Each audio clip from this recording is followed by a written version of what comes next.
Você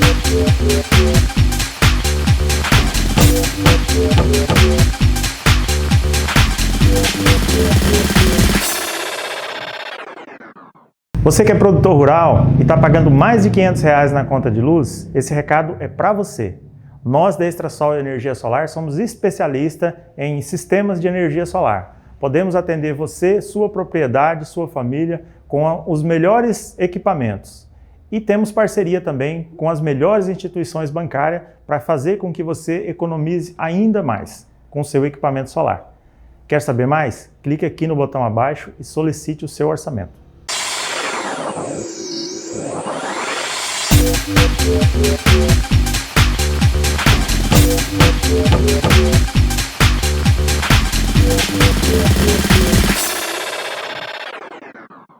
Olá Rondônia, estamos começando mais um Pod Rondônia Economia e o assunto de hoje é investimentos em tempo de estabilidade, né? Como o investimento doméstico está afetando ou pode ser afetado com o que está acontecendo aí no Brasil. Hoje eu tenho um convidado especial, Gustavo Fugiara.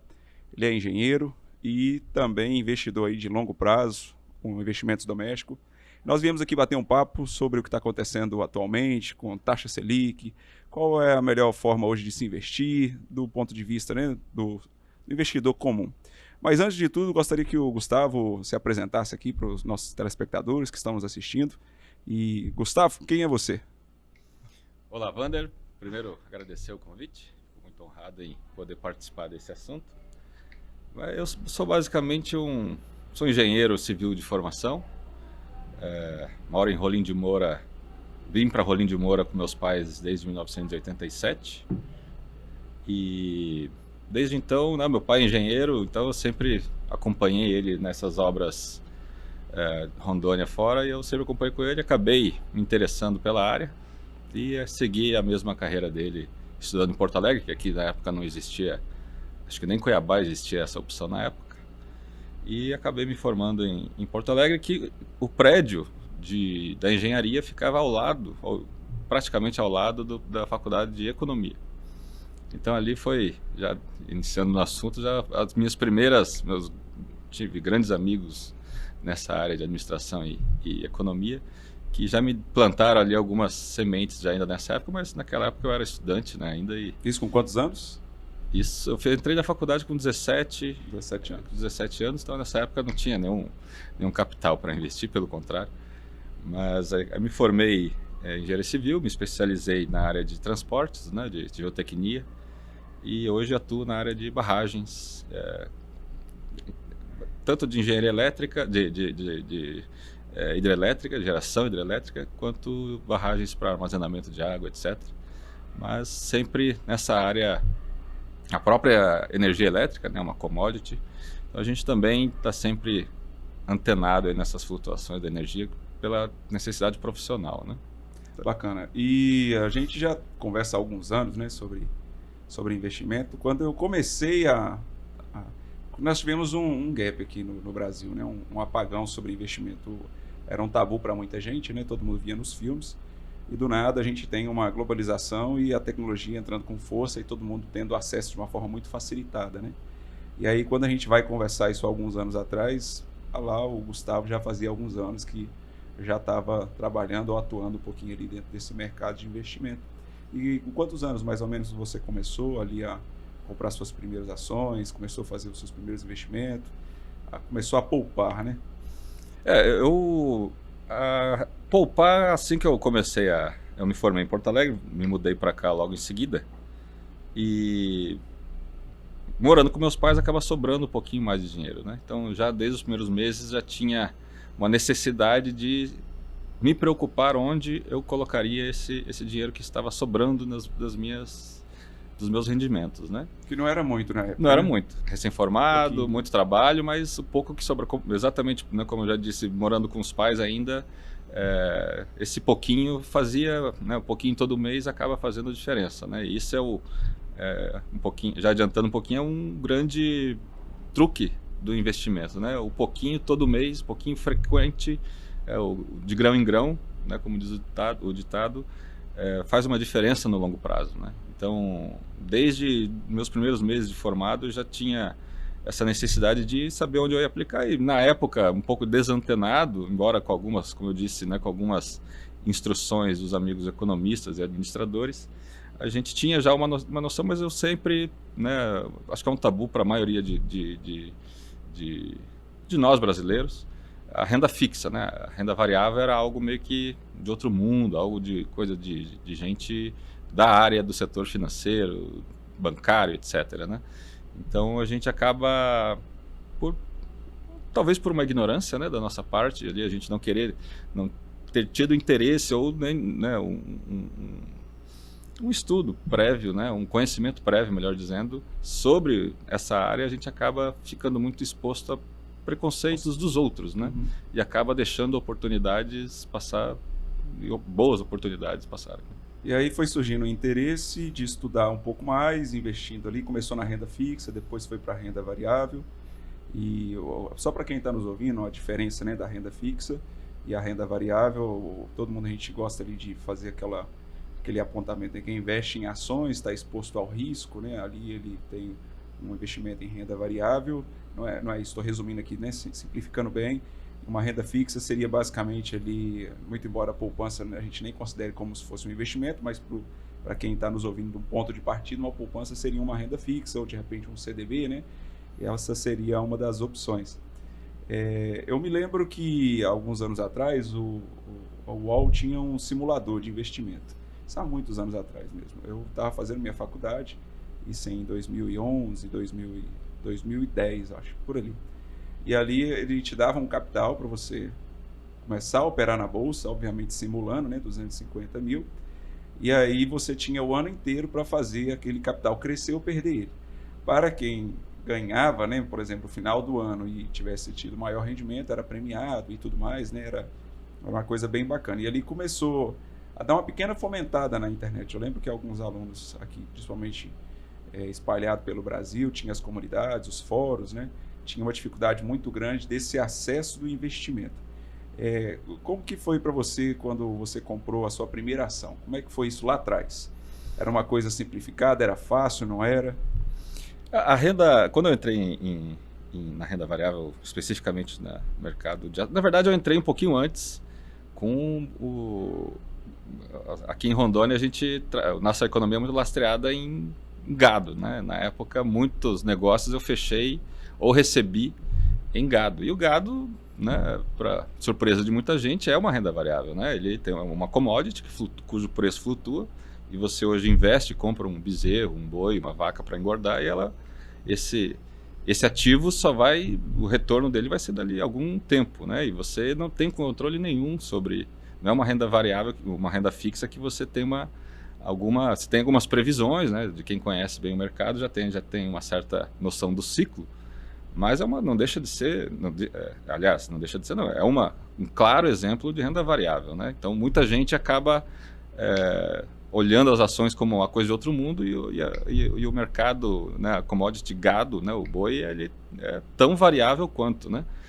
Mas então eu tinha essa noção, mas eu acabava comprando ali mais para receber e deixava ali com quem já entendia do assunto e eu não entendi, só esperava a liquidez desse ativo para pegar dinheiro de volta, não me atenava.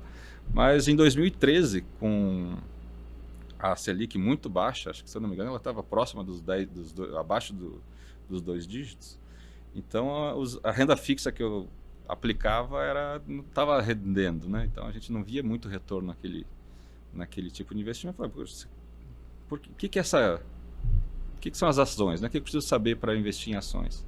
E acabei dando uma olhada na internet, na época era conteúdo muito mais escasso do que hoje, né? E, inclusive, fiz simuladores na época, né? Mas tem uma grande diferença num simulador para a renda de ação, respondendo a sua pergunta, né? Quando você compra a sua primeira ação, eu comprei um lote que dava de 100 ações, que dava acho que 700 e poucos reais, o preço da ação era R$7. Então, só que esses R$700, quando você vê ele flutuar, seja para baixo, né, seja ele desvalorizando, ou seja valorizando para cima, você se assusta, né? Diferente do simulador, comum, né? É como jogar, né, truco sem valer nada, né? Você tem muita coragem, tem uma estratégia muito mais agressiva do que valendo alguma coisa, né? Psicologicamente é muito parecido. Por menor que seja, por mais R$ 700 que seja alguma coisa ali, você vendo perder dinheiro, você fica vendo agora? Ou espera um pouquinho? E a mesma coisa se você está valorizando. Será que é a hora de vender?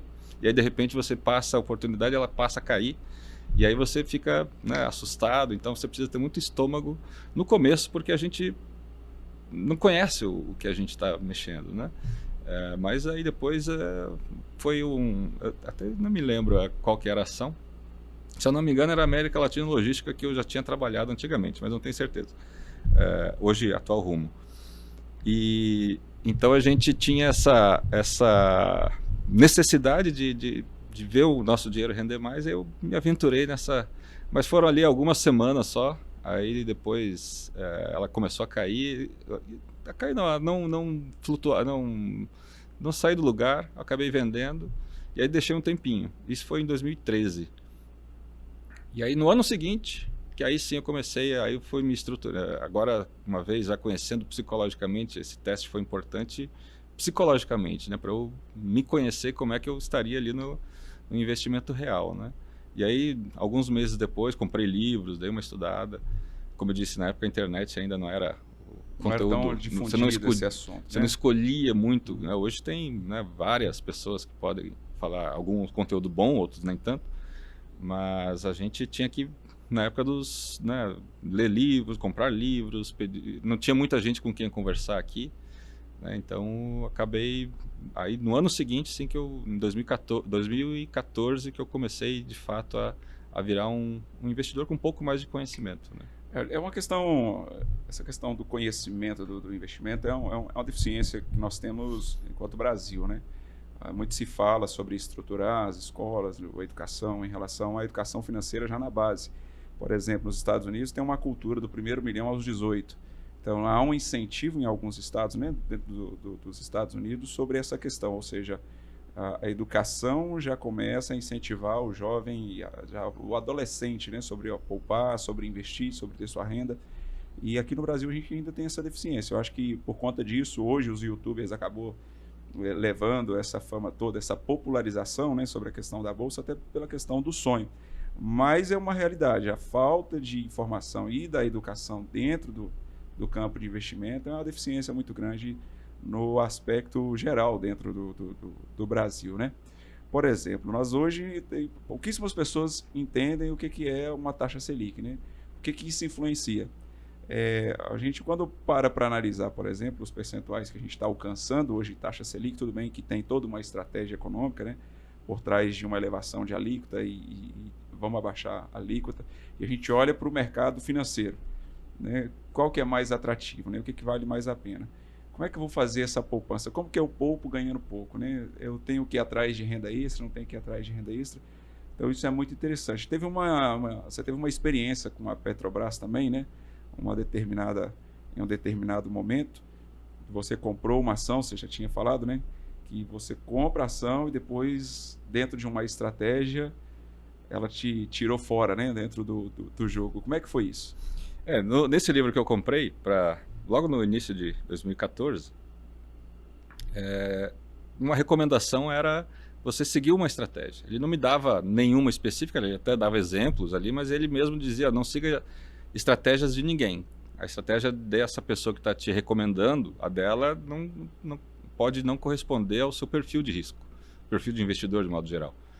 Então cria a sua e vai ajustando, né? Conforme, se você está perdendo muitas operações, ela tem que ser no mínimo ajustada ou até alterada, né?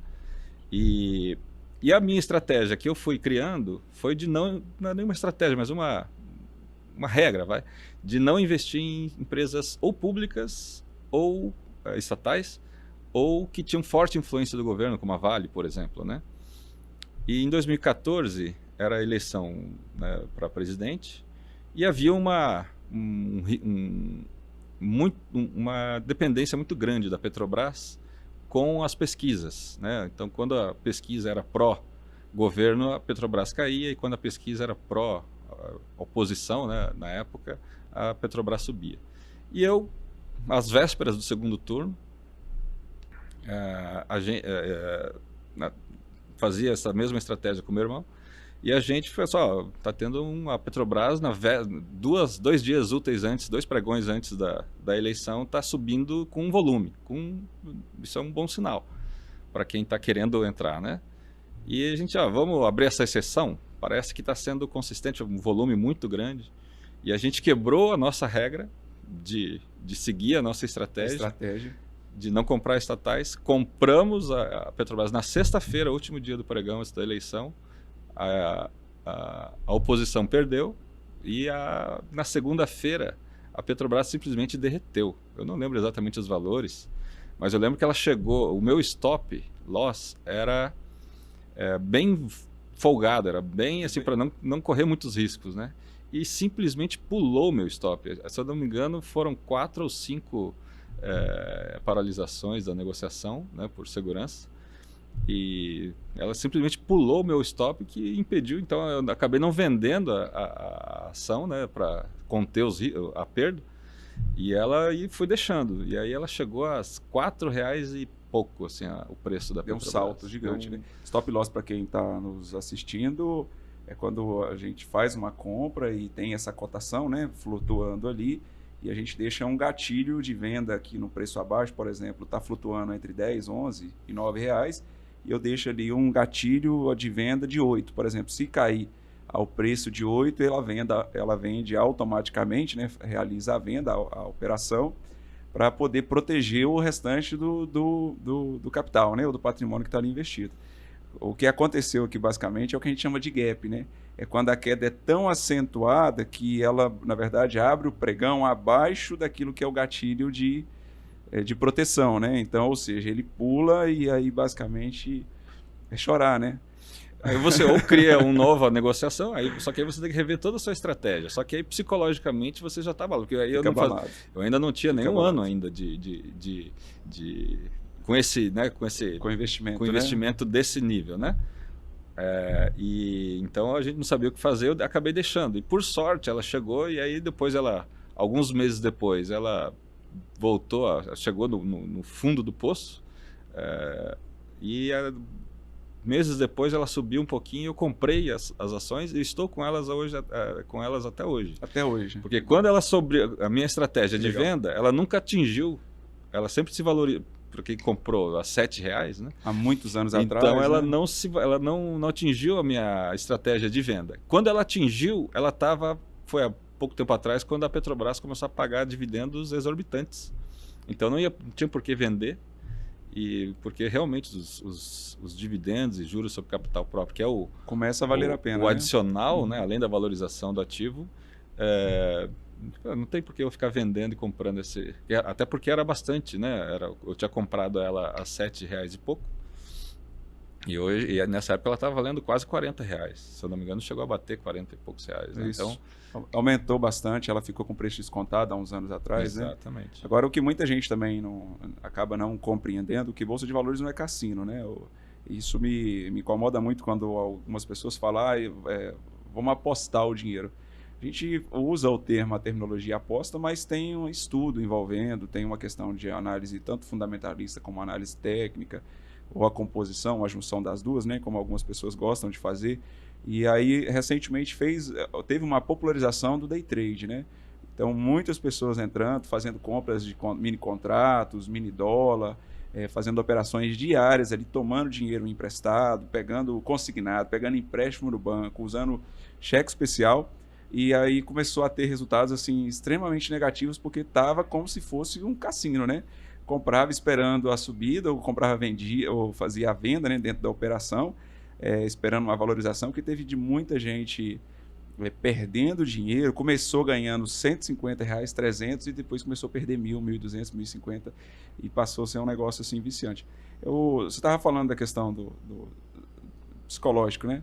Eu me recordo que em 2012, 2011, não me lembro, foi logo após o simulador ali, saiu aquela matéria do Eike Batista. Acho que já te contei essa história em algum momento, né? Foi a minha primeira experiência mesmo na prática. E aí dentro do simulador funcionava e era tudo perfeito, né? E aí passou no dia 31 ou dia 1º de janeiro de algum ano que eu não me recordo mais, se era 2002 ou 2011, ia falando sobre o Eike Batista, ele estava entre os 10 mais ricos do mundo e tudo mais, né? E aí eu fui lá e fiz o cadastro na corretora, na época só Copa, então era aquele sonho, né? Agora eu vou ficar milionário, né? E ele foi muito seguro dentro da entrevista, né? Eu serei o homem mais rico do mundo, né? E eu, por que também não ser rico junto com o Eike, né? E aí, na época, eu comprei a ação da OGX, isso no momento que eu tinha casado um pouco tempo, ou seja, não tinha dinheiro sobrando. E aí peguei um dinheiro de um acerto, fui lá, fiz a compra das ações da OGX, eu nunca me esqueço disso. Eu me lembro que quando eu abri, na época não era smartphone nem nada disso, era um notebook mesmo, né? Abri o notebook e de um dia para o outro eu vi que tinha valorizado R$ 80. Eu falei, meu Deus do céu, é o limite. Se de um dia para o outro valorizou 80, então o que vai acontecer daqui 1 ou 2 anos, né? Entrei na hora certa. O grande problema é que depois de uma semana só começou a cair, né? E nunca mais voltou a subir e foi ladeira abaixo. Foi uma experiência assim muito muito conturbada do ponto de vista mesmo assim de psicológico ali do valor, porque daí começou a bater aquele arrependimento, tipo, meu Deus, esse dinheiro dava para ter pago essa conta, dava para ter comprado isso, para ter comprado aquilo outro, né? E no momento assim que poupar para mim era muito difícil lá em casa, principalmente, né? Iniciando vida de casado nunca é fácil no início. Então foi para mim uma experiência assim muito conturbada. E fora essa experiência que você teve com a Petrobras, você já teve outros momentos assim de reanálise, de controle, por exemplo, meu Deus, como é que minhas emoções estão diante aqui desses investimentos? Será que eu fiz a opção certa, a escolha certa? A gente sempre está passando, né? Porque a nossa estratégia ela nunca dura muito, né? Porque os governos vão mudando e muda drasticamente as ações na economia, né? A forma que impactam na economia. Então a gente sempre tem que estar revisando a estratégia como um todo, não é só uma questão de ajuste, né? A gente, não só governos, né? A gente passou pela pandemia, que também foi um marco muito negativo, né? Na bolsa para quem não estava preparado, né? Mas a minha experiência com a Petrobras, com aquele gap tão, acho que foi o maior que eu já presenciei, assim, talvez tenha tido antes de eu entrar, mas como aquele eu nunca vi, mesmo durante a pandemia. Então ela me moldou psicologicamente para enfrentar esse modelo. E aí realmente encarar, já com essa oportunidade que eu comprei meses depois, a encarar essa baixa como uma oportunidade e não como algo... Porque assim como no mercado, né, no agro, você tem os aventureiros, né, que quando o boi sobe, entra um monte de players, né, novos produtores rurais, né, que pegaram seu dinheiro, seus ativos, ou até dinheiro que também não estava com essa disponibilidade toda, mas visualizaram uma estratégia de curtíssimo prazo sem conhecimento, né? Não era aquele produtor rural que sempre trabalhou e que conhecia, querendo ou não, um pouco do ciclo, né, como funcionava o mercado dele. Então as ações também, a gente tem eu considero um jargão ruim, né, de comprar na mínima e vender na máxima. Isso aí pode acontecer em algumas ocasiões, mas a ideia é a mesma do boi. É você encontrar uma oportunidade boa e vender numa oportunidade boa. Ela não precisa ser maximizada, né? Você não precisa buscar aferir essa maximização do resultado, né? Você precisa ter bons resultados. E isso se constrói no longo prazo. Quem faz isso muitas vezes, obviamente, tem perdas, tem os percalços no meio do caminho. Mas assim, na pandemia também foi uma situação bem caótica, porque ela apareceu, né, em 2014 com eu meio que fugi da minha estratégia e apostei. Eu não fui um investidor, eu fui um apostador, né? Quando você faz um tipo de investimento sem uma estratégia que você conhece, você está apostando, você não está investindo, né? E em 2014, então, eu me comportei como tal. E aí eu aprendi a seguir a minha estratégia, ainda que eu precise mudá-la ou ajustá-la. Então, na pandemia, eu ajustei as minhas estratégias, né? Perdi algum dinheiro no começo, mas elas, meses, semanas, se eu não me engano, depois, foram ótimas oportunidades também. Então, o mercado variável tem essa, né? E o produtor aqui em Rondônia, né, que a economia é muito lastreada, né, no agro, ele também já tem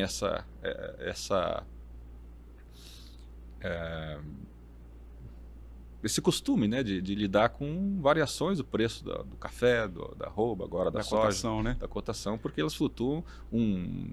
Recentemente, né, no Brasil tivemos a gripe aviária lá no Rio Grande do Sul, que do nada surge, né, e afunda com quem investe no setor de ovos, de frango, etc., né? Mas isso gera um pânico no início. Muita gente que atua nesses setores acaba vendendo por susto e deixa, né? E aí quem conhece, quem atua no setor, aproveita essa oportunidade para comprar ela com esse desconto e vender num preço bem melhor logo depois, né? Você falando aí das mudanças que ocorrem, né, dentro de política monetária, com mudanças de governo e tudo mais, a gente está passando por um momento interessante, na verdade, dentro do Brasil, né? Uma taxa Selic relativamente alta, a gente teve o Copom se reunindo agora em junho, estabelecendo uma taxa percentual bem interessante do ponto de vista para quem tem dinheiro sobrando, né, que seria 15%. E a gente tem, ao mesmo tempo, agora, recentemente, a questão do tarifaço do Donald Trump, e muitas apostas, muitas análises, e inclusive já briga de economista, né? Apostando não, prevendo o que está vindo por aí. Mas um dos pontos interessantes e agora, com uma taxa Selic a 15%, como isso está impactando o cidadão comum? Como que isso está impactando para quem está conseguindo poupar?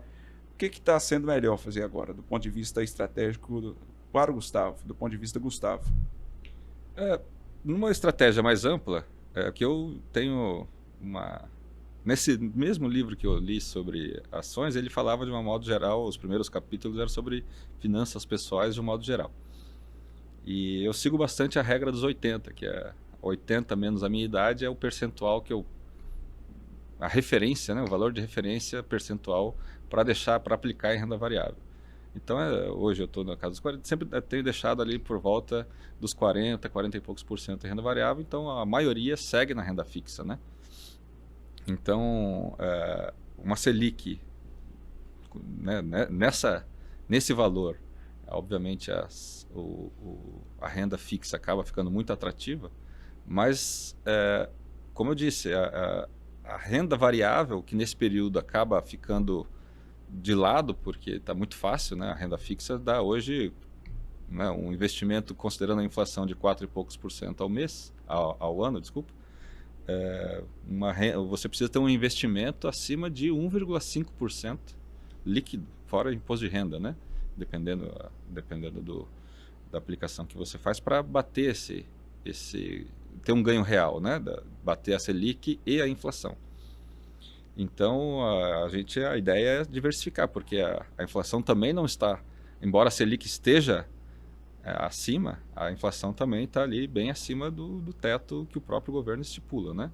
Então, para você bater, você tem uma média de 1,5% mais o imposto de renda, dependendo do investimento, se não for isento, é uma média bem considerável, né? Então, a renda variável acaba ficando de lado, acaba tendo uma baixa, só que, por outro lado, a gente, estranhamente, como você bem disse, está vendo momentos que não são comuns, né? A renda variável, a renda fixa, a Selic alta, né? E o Ibovespa batendo recordes, né? Então,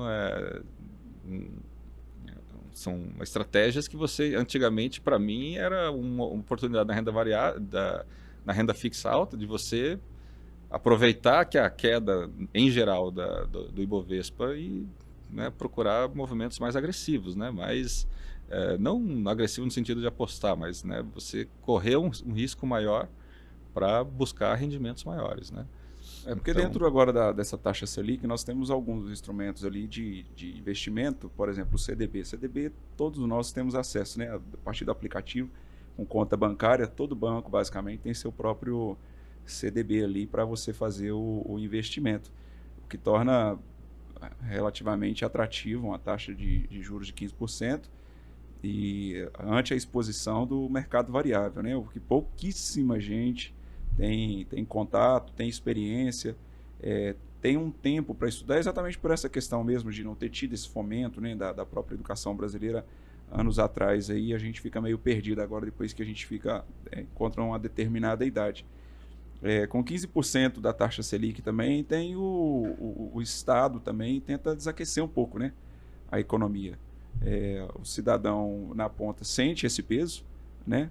Com 15%, os juros, o crédito torna mais caro. E agora a gente também tem o tarifaço do Donald Trump aí, que, enfim, era a maioria, né, grande parte da imprensa e dos analistas tem visto como uma posição política, né, não necessariamente dentro de um contexto econômico, mas um viés mais político, né, do que tecnicamente falando ali, do sentido de relação entre Brasil e Estados Unidos. E o que se tinha num primeiro momento era uma análise que a gente poderia ter uma redução nos preços do consumo final, né? Isso não é a primeira análise fria quando aconteceu, porque as empresas iriam produzir mais e estão ofertando mais para o mercado interno, então a tendência era os preços reduzir. Porém, essa semana o que a gente está tendo aí acompanhando é uma avalanche de empresas paralisando as suas obras ou anunciando a paralisação, né? O que acaba, no final das contas, também causando maior inflação dentro do mercado interno, que já está um pouco, né? Já está sentido, na verdade, né? As prateleiras, o combustível, os veículos e tudo mais. Na ponta tem sentido isso, o poder de compra diminuindo, né? O valor de compra alto demais em cima do que nós estamos tendo a capacidade de adquirir como dinheiro, né? De vista de salário, enfim, rendimentos e arrecadação pessoal de cada um. E agora mais essa. Como você tem visto aí toda essa situação? Eu estava inclusive posicionado em Embraer e ela sofreu um baque, só que aí nesse caso o stop não foi, o gap não foi tão grande, o stop foi ativado, mas ela afundou bastante, né? No dia seguinte ao anúncio, né? Que ele anunciou depois do pregão fechado. Mas análises, né? Eu li uma muito boa que isso não necessariamente é político, né? O Trump, o background dele é um negociador nato, né? Ele é um bilionário do setor imobiliário que nos Estados Unidos é um setor ultra agressivo, né? Então gostei da análise, né? Me parece algo mais como uma barganha para ele negociar com o setor interno dele lá, ultra protecionista, né? Do setor rural, do setor agro americano. Em geral, o agro, mundo afora, tem esse viés protecionista, né? E me parece que é só uma forma de barganhar uma negociação com taxas... Dentro dessa análise sua que você leu, né? Exato, dentro de uma das análises que eu li, né? E eu acho que faz muito sentido, mas eu, como sou um leigo nessa área, então acabo... a minha própria forma de investir, né? Ela é blindada desses... Não que eu não acompanhe, mas hoje eu invisto mais, né, análise técnica, gráfica, né, do que a fundamentalista, embora eu use a fundamentalista para uma referência. Alguma referência, obviamente, não pode ficar 100% alheio a uma das... Mas basicamente hoje a gente... a ideia da análise gráfica é exatamente que tudo está precificado. Então essas notícias acabam não só as notícias, como as expectativas, né, tudo que gera em torno de um papel, de um setor, está de uma forma ou de outra precificado. Claro que esse preço, ele muitas vezes essa precificação não reflete exatamente, e é por isso que às vezes ele flutua grandemente, né? Quando uma expectativa acaba se frustrando, ela tem uma forte flutuação, né? Então eu acabo, em relação a esse tipo de notícia, ficar menos preocupado com a notícia em si, com a análise da notícia, do que com o reflexo, né, disso no preço do papel, né, dos investimentos de uma maneira geral. Explica um pouquinho para quem está nos vendo, nos assistindo, o que é uma análise fundamentalista e uma análise técnica, a diferença de uma para outra ali. A análise fundamentalista, né, você ao escolher qual ação você vai adquirir, negociar naquele momento, seja para comprar ou para vender ou para alugar, você vai escolher uma ação, né? E você pode escolhê-la por várias... porque você gosta da empresa, você vislumbra a empresa com bons índices, né, de resultado. Isso seria uma análise fundamentalista. Ela tem inúmeros, né, fundamentos para ser analisado. Existem algumas mais conhecidas, como preço sobre lucro, preço sobre patrimônio, né, o preço da ação sobre patrimônio, mas tem sobre dívida, sobre retorno, tem inúmeras formas de você analisar os fundamentos econômicos da empresa. E aí você baseia se ela classifica se ela é uma empresa em que vale a pena você investir o seu capital e negociar, tanto na compra como na venda, né, as negociações desse papel, baseado nesse fundamento. Já a análise gráfica, ele parte do princípio que todos esses fundamentos e as notícias, as expectativas, estão, de uma forma ou de outra, refletindo no preço do papel. Então pega todo o histórico, né, cada dia, né, tem gráficos de minuto a minuto de negociação e tem gráficos anuais, né, de 5 anos, etc. Até a gente que faz gráficos maiores do que esse, dependendo da ação. Então você analisa a empresa baseada no preço, né, na tendência dos preços, você vislumbra ali alguma estratégia gráfica, uma linha de tendência de alta, de baixa, de resistência, de suporte, isso tudo baseado no valor do preço, né? Então, para gente que não tem muito tempo, né, não trabalha especificamente nessa área e não tem nem conhecimento, no meu caso, né, especialista no caso, para mim, acaba ficando muito mais natural acompanhar o gráfico do que os fundamentos.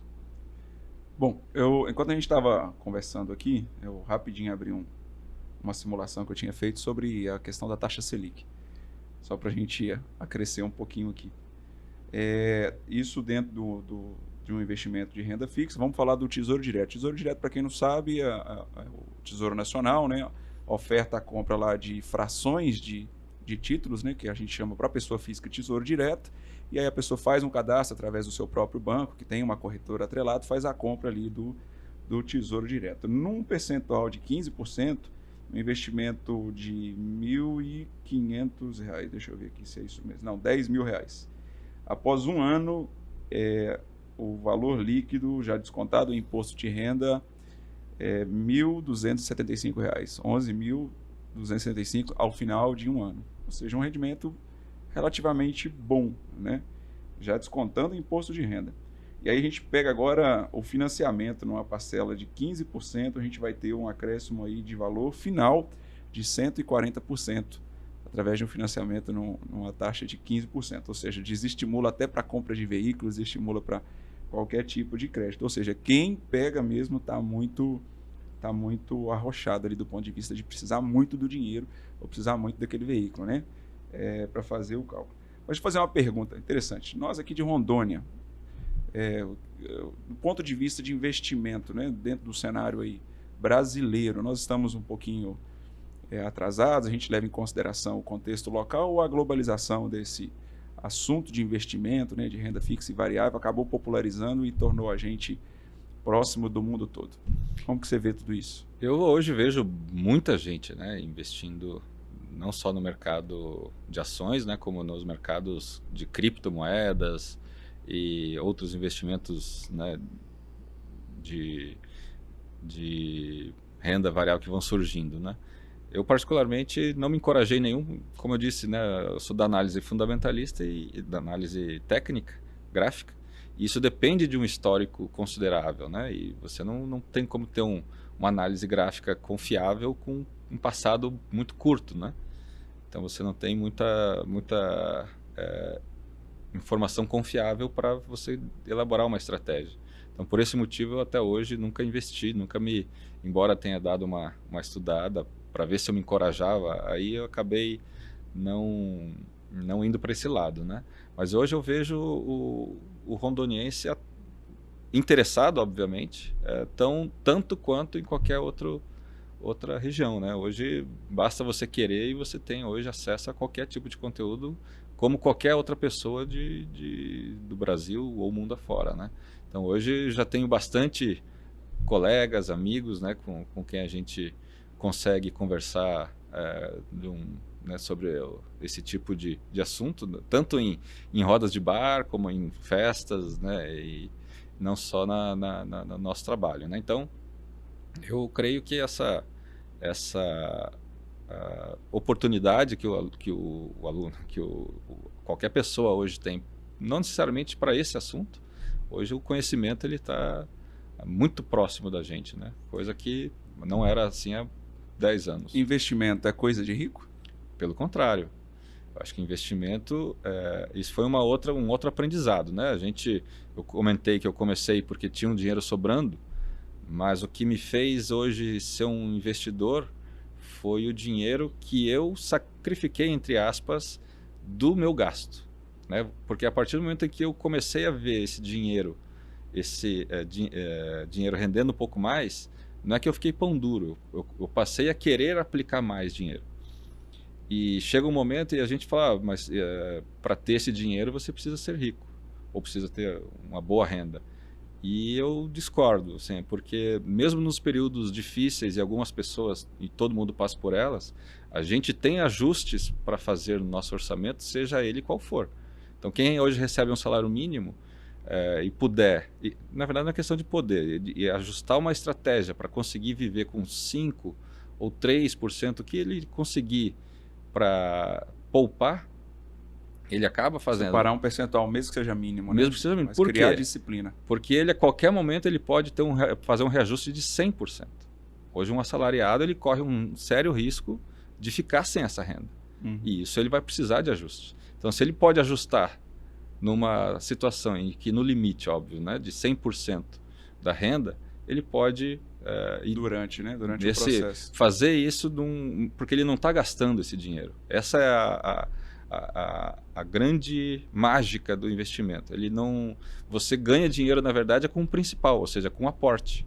É aquilo que vai te dar o dinheiro. O mercado, o rendimento desse investimento, ele é uma fração disso, né? E conforme você vai deixando uma estratégia, uma disciplina, né, de deixar ali, quem puder, 5, 10, 100 reais, no longo prazo isso vai fazer uma diferença. Todos nós passamos por momentos bons e ruins na nossa profissão, na nossa renda principal, e sem esse lastro que você deixa, a gente acaba sofrendo mais. E aí o ajuste precisa ser muito mais radical né? do que quando você está com alguma renda, seja ela independente do tamanho dela. Isso é na prática. A gente sofre alguns baques na vida, né? Que a gente tem necessidade mesmo de modificar nossa vida, refazer toda a estratégia, né? Como vai ser daqui para frente. Mas um ponto que você colocou, até me recordei de uma situação que eu sempre fui poupador, desde novo, né? Eu sou do tempo que o pré-adolescente trabalhava e o conselho tutelar, as regras eram outras, o conselho tutelar não estava lá em casa, né? Então eu comecei a trabalhar muito cedo, com 12, 13 anos de idade, já vendia salgado na rua, vendia picolé, aquelas coisinhas ali para ter a própria renda, né? E eu me lembro que eu sempre juntei meu dinheirinho e tudo mais, e eu comecei uma aposentadoria privada muito cedo, por sinal, com 18 anos de idade. Mas aí quando eu tive meu primeiro emprego assalariado, morava ainda na casa dos meus pais, não começou a sobrar nada. Ou seja, quando eu não tinha o salário, sobrava, eu conseguia poupar, né, fazer uma diferença. E depois que veio mesmo o salário, ainda na casa dos meus pais, aquele valor fixo que vinha por mês, começou a ter outros compromissos. Ali eu fui apresentado para o cartão de crédito e tudo mais. Passei a viver, né, naquela montanha de, meu Deus, eu já fazia a conta agora, né, durante o mês, já pegava o salário que caía para cobrir o cartão de crédito, né? E foi virando aquela montanha-russa até voltar para uma organização depois de alguns anos, 3, 4 anos depois. E aí voltei novamente às origens, né? Por exemplo, vamos tentar comprar numa vista, se eu não tenho dinheiro eu não parcelo e tudo mais, e aí fui voltando, mas eu passei por esse processo também, né? E também passei por aquele baque de ficar desempregado, de seguro-desemprego, de decidir fazer um estágio sem remuneração, só para não ter que ficar em casa com o ar-condicionado ligado para ter que economizar, ou seja, um rearranjo ali, né? Refazendo as estratégias pessoais ali para poder, enfim, conseguir passar por aquela fase bem complicada que a gente já passou também lá em casa. Mas o que você está falando é muito interessante porque existem investimentos que começam a partir de centavos, né? Eu orientei recentemente não, uns 4 anos atrás, quando eu tinha feito aquela prova lá da B3 do analista de investimento, eu estava orientando uma pessoa e a pessoa não tinha dinheiro, né? Na verdade muito dinheiro que sobrava, E ali ela começou com seus pequenos investimentos, estava comprando ações da Oi, por exemplo, que estava centavos, né? Você vai se recordar disso alguns anos atrás. E ela começou e hoje ela já tem um portfólio um pouco maior, ela já criou a disciplina do investimento, né? Ou seja, ela consegue separar. Uma coisa interessante também que pouquíssima gente sabe, pessoas que vão e buscam a previdência privada, né? As pessoas, por não conhecer mesmo, falta de conhecimento, acaba não fazendo a conta o que é mais vantajoso, ou o Tesouro Direto, por exemplo, né? Que acaba trazendo uma rentabilidade maior, ou a previdência privada, que é muito mais simples, está debitando da minha conta lá todo mês, um valor fixo. Tem gente que abre lá para o filho já desde novinho, né? Vai no banco. Só que o que ninguém põe na ponta da caneta é as taxas que vão ser descontadas durante esse processo ali, né? De aplicação desse dinheiro.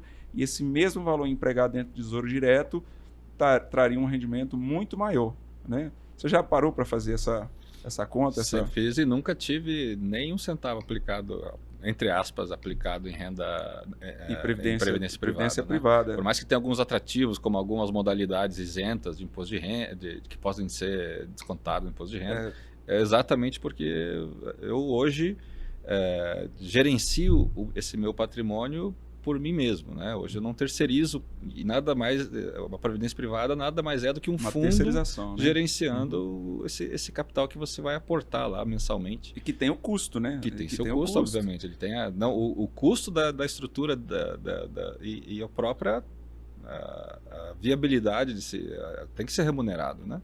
Isso não é um favor. E que pouca gente sabe que tem, dentro do Tesouro Direto, tem títulos ali que você compra a partir de R$40, né?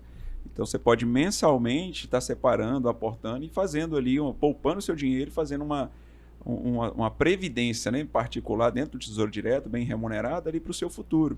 Inclusive para o filho, o que pouquíssima gente sabe. Assim que a Lídia nasceu, que é a minha filha, claro, nós orientamos a Lídia, em conversa, orientei minha esposa a ir ao banco, porque aí ela ficou como tutora responsável pela conta, né? Muito embora os dois são responsáveis. Ela foi lá para abrir a conta dela, conta mesmo do banco, para poder fazer já a compra do Tesouro Direto. Olha que interessante. E as pessoas não sabem disso. E o mais engraçado é que quando ela chegou no banco, até o atendente não sabia que era possível. E ela foi, aí ela não foi atendida dentro do pedido, né? Na abertura de conta sim, mas não dá autorização para o investimento. Voltou, aí eu falei, não, mas está errado, né? E aí retornei junto com ela, a burocracia, né, brasileira. Aí retornamos os dois juntos em outro dia, levamos um chazinho de cadeira, como é natural, para sermos atendidos, e levei para ele a legislação. Falei, olha, aqui é possível, e esse banco, ele tem autorização para poder liberar. O tutor é responsável pela conta, mas a conta é da criança e a criança passa a ter títulos já no nome dela desde o momento do nascimento. E aí ele chamou o gerente foi lá, o gerente já tinha essa expertise e fez lá a autorização. E a criança lá de 1 ano, 6 meses, 2 anos, desde que com o tutor responsável, já pode ter o título no nome dela, no CPF dela. E o Tesouro Direto, o título de tesouro, inclusive compra até mesmo de ações, mas tudo já é na responsabilidade do tutor, né? É claro que uma criança não vai ter cartão de crédito, não vai ter cheque, nem cheque especial, não tem isso. A questão ali é uma conta mesmo, sem esse tipo de benefícios, mas é uma conta ativa que pode fazer esses investimentos desde que o tutor responsável esteja ali respondendo também pela conta. Então é possível. As pessoas não sabem disso, né? Então todo mês pode ir lá fazer um aporte, até para você mesmo, né?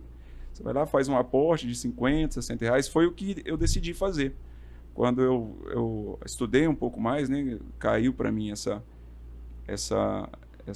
esse mito de que a previdência privada era tão vantajosa. Eu fui lá no banco, fiz a retirada do dinheiro e migrei para um outro tipo de aposentadoria, que é dentro do Tesouro Direto, né? Que na verdade não é aposentadoria, é um investimento, mas você pode fazer como se fosse, né? Muito embora o Tesouro Nacional lançou agora, né, os títulos de aposentadoria recentemente, assim, há uns 3 anos atrás, fez esse lançamento, né? De educação também, né? De educação também, ou seja, aquelas famílias que já querem poupar o dinheiro para o filho estudar, fazer sua faculdade daqui a uns anos, também já é possível dentro do Tesouro Direto. Em vez de fazer também, e uma orientação, em vez de fazer no seu próprio nome, na sua própria conta, você pode fazer direto na conta do seu filho, dependente da idade, é só ir no banco, e se o banco não tiver orientado, pega um pedaço desse podcast aqui, leva lá para ele, porque o banco pode sim fazer essa autorização para o menor ter o investimento, desde que o responsável pela conta, né, seja o tutor, e o tutor fica sendo responsável com as medidas que são realizadas dentro da conta. Pode falar. Você mencionou essa questão do tesouro, da conta, e ele de fato foi um grande marco, né, no investimento de renda fixa, exatamente por você eliminar os investimentos que antes eram basicamente fundos de renda fixa ou CDBs ou coisas do tipo, né? Então exatamente. O tesouro veio, mas o mais importante quando uma pessoa muito íntima vem me pedir algum conselho, alguma coisa assim, eu não tenho nenhuma autorização para fazer isso, mas o mais importante é ensiná-lo a poupar. E isso eu sempre falo, pega o dinheiro que você conseguir da renda que você tem e aplica aquilo ali. Antes caiu, você já aplica. E até um certo valor, meio que independente qual tipo de investimento você vai usar, seja no tesouro ou até na poupança, porque como o montante é bastante pequeno, então acaba não fazendo muita diferença. O importante nesse caso é você aumentar, criar esse aporte, esse hábito. Criar disciplina. E com esse principal você vai ter em 12 meses você multiplicou aquilo ali. Se você for regular no aporte, são 12 vezes mais. Então, isso faz diferença, seja ela qual for. Quem trabalha com salário mínimo, né? Quem recebe um salário mínimo 1.500 e puder poupar 50, esses R$600 de principal que você economizou no final do ano, de um ano, pode ser representa bastante dinheiro. Além da poupança, os juros, né? Que vai render dentro de um investimento. Exatamente. Né? O que pouca gente também acaba não analisando, né? Exatamente. Então, hoje, um investimento de renda fixa bom hoje, como eu disse, em torno de 1,5% ao mês, para igualar a Selic, né, em torno de 15%, que seja 100% de CDI, que é um bom investimento. É um bom investimento. Você, hoje, 15% em um ano é considerável, porque a Selic está realmente muito alta, mas o mais importante é você se acumular o principal, ou seja, o dinheiro que você... Não quanto o juro vai render, e sim aquele dinheiro que você separou, aquilo ali que vai fazer a diferença para quem hoje está fundado em dívida ou quem precisa depois querer fazer um aporte maior depois para um investimento precisa de um investimento inicial um pouco maior. Então hoje o mais importante é você ter... a gente costuma se dar muito direitos de gastar coisas desnecessárias, né? Uma cerveja, um café, alguma coisa assim.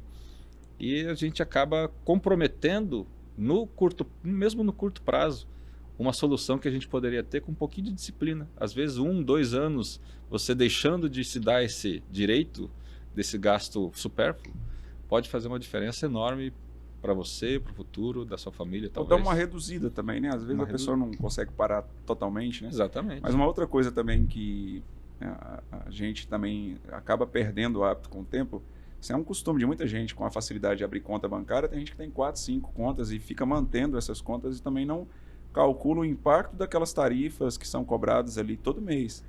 Eu pego como exemplo, há 2 anos atrás, eu voltei, não sei o que aconteceu comigo, eu voltei a abrir algumas outras contas novamente em outros bancos que eu já não tinha mais. Eu enxuguei na minha vida, né? Os bancos, estava só com 2 e depois voltei a ter 5 novamente, por uma situação ou outra, enfim. E aí acabei tendo lá minhas 5 contas bancárias. Depois passei o ano inteiro, a gente acaba se desligando de tudo, né? Corre do dia a dia, e parei para fazer conta. E aí um cobrando uma tarifa, outro cobrando outra tarifa. Então, um cobrando 40, no final do ano é 480, o outro cobrando 30, 360. E quando você vai fazendo essas contas, você percebe que lá no final do ano isso está tendo um impacto significativo, né? É um montante razoavelmente bom e que a gente acaba não fazendo conta. Eu só sei que eu saí voltando nos bancos tudo, encerrando um monte de conta bancária, né? E mantendo ali as principais. Mesmo que do dia a dia, essa necessidade essa facilidade de abrir conta, principalmente essas digitais, online, né? Essas digitais que no primeiro ano não cobra nada, mas no segundo ano já começa a cobrar tarifa, e a gente, quando vê, está lá descontando e a gente vai acostumando, né? E uma dica, né? Vai no banco, tenta negociar até a taxa zero de juros. Isso aconteceu comigo. As contas que eu permaneci, elas me isentaram por 2 anos. A maioria, né? Um ano só. Mas por quê? Eu cheguei, voltei nos bancos todos, pedindo para cancelar, né? Vou fechar a conta. E aí, dentro dessa negociação ali, aí vem a proposta. Não, a gente vai zerar a taxa de juros por 1 ano. Vamos zerar, taxa de juros, perdão, a tarifa, né? A tarifa de manutenção da conta. Vamos zerar por 1 ano, vamos zerar por 2 anos. E isso acaba sendo interessante. A gente também tem esse poder de barganha que a gente acaba não sabendo porque a gente não vai atrás, né? A gente acaba perdendo esse dia a dia. E é um dinheiro também relativamente bom que a gente, no final do ano, aí, quando analisa, faz a conta, né? E além disso, tem a tarifa do cartão de crédito, tem a tarifa da conta, isso no montante final é razoável, né? Eu tinha também bastante conta, até porque eu investia de olho nos fundos que cada instituição tinha, eu acabava abrindo em várias, né? Mas hoje tem a Open Finance, né? Que hoje você concentra se você permitir, qualquer banco que você tenha pode concentrar as informações, não os ativos, né? Mas as informações de todos os outros que você porventura venha ter uma único, conta, né? E você gerencia por um só, né? Que antigamente, para você ter acesso a um fundo de um determinado banco, você tinha que ter uma conta naquele banco. Hoje não precisa mais, né? Isso aí é interessante. Gustavo, prazer conversar contigo. Infelizmente está acabando o nosso tempo e um assunto riquíssimo. Eu queria ter falado um pouquinho mais sobre a taxa Selic, mas aí vai ficar para uma outra oportunidade. Tem uma aposta recente, eu estava lendo umas análises essa semana, e o que eu tenho visto é que uma parte agora debandou dos economistas, estão dizendo que a gente vai ter os 15% não foi suficiente com esse novo tarifaço do Donald Trump. Como vai ser o comportamento se não recuar, né? Se não houver um recuo dos Estados Unidos e as empresas realmente tiverem as suas paralisações e o preço final ter alta, como que a tendência dessa semana é o que está se esperando, né? A gente vai ter novamente uma alta na taxa Selic, e esse vai ser um assunto para daqui a alguns dias. Essa reunião deve acontecer já agora, no início de agosto, salvo engano, ou finalzinho de julho, não me recordo mais a data, e vai ficar para um outro momento. Eu quero agradecer, deixa as suas considerações finais para a gente aí, por gentileza. Agradeço, antes de mais nada, mais uma vez, a honra, né, de participar, mesmo como um leigo na área, não sou nenhum contador, nenhum economista, mas de compartilhar a nossa experiência, né, o pouco conteúdo que a gente conhecimento que a gente acumulou ao longo desse tempo, e o mais importante, né, fomentar esse assunto, né, que a gente está vendo crescer nas mesas de bar, né, nas conversas informais, muita gente falando sobre criptomoedas, né, então é muito positivo, né, para mais uma opção para quem está acompanhando, de se inteirar, de quem está começando agora, né, de ter algum norte, alguma referência, né? Então é sempre uma excelente oportunidade e agradeço por participar dela. Aqui nós estamos recebendo pessoas muito modestas ultimamente, né? Na semana nós tivemos hoje o lançamento com o Emerson Boritza, depois o Gustavo, e todo mundo chega aqui e fala que são leigos no assunto, mas o Gustavo tem uma experiência significativa dentro da área de investimentos, muito embora exista a modéstia, né? E nós já conversamos muito sobre esse assunto e sempre são posicionamentos muito relevantes. Eu agradeço, Gustavo, mais uma vez por estar com a gente. Hoje nós tivemos aí um Pod Rondônia falando sobre investimento doméstico e essa estabilidade que está acontecendo aí. Muito obrigado a todos, fiquem com Deus.